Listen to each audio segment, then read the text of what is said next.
നമുക്ക് രാജുട്ടൻ്റെ വിളയാത് ബുദ്ധ official trailer കാണാം.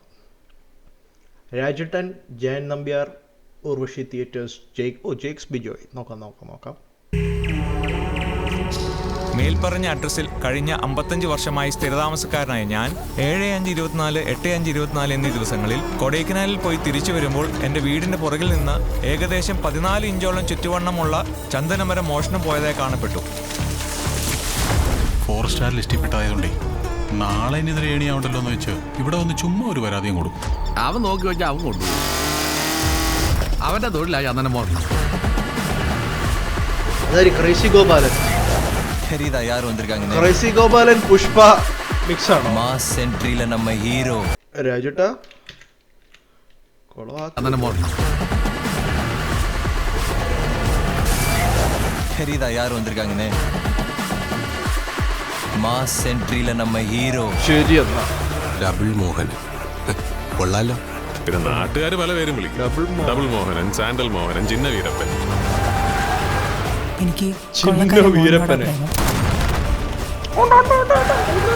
എനിക്ക് കൊള്ളക്കാരൻ മോഹനോടാ പ്രേമം.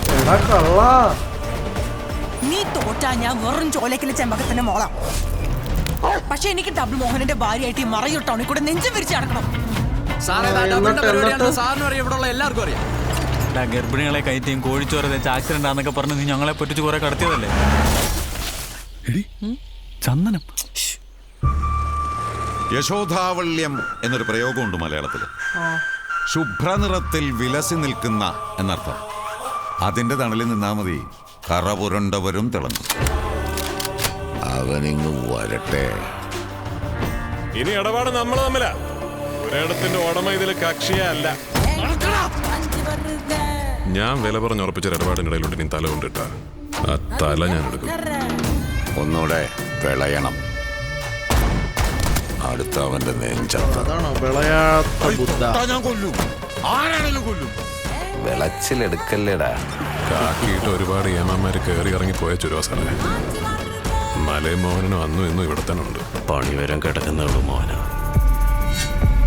ആ പോലീസുകാരനൊക്കെ വെറുതെ ഇട്ടി കൊള്ളാൻ വേണ്ടി മാത്രമുള്ള, ഞാൻ പറയൂ ഇപ്പൊ എഴുതി വെച്ചോ. ഇയാള് ഒരുപാട് ഏമാന്മാര് കയറി ഇറങ്ങി പോയ ചുരുവസാലെ. മലയും മോഹനനും അന്നും ഇന്നും ഇവിടെ തന്നെ ഉണ്ട്. പണിവരം ഇങ്ങനെ ഇടി കൊണ്ട് മരിക്കും ഈ പടത്തില്.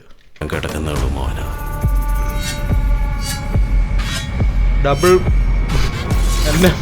ഡബിൾ മോഹനനും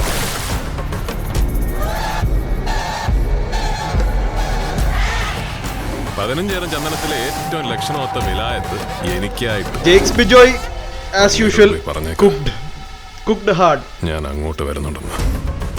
ഇനിയും റൗണ്ട് ഇതില്. നീങ്ങ വാ. മിക്കവാറും ഇതെന്താവുമെന്ന് കണ്ടറിയാം. ഒന്നും പറയാനില്ല.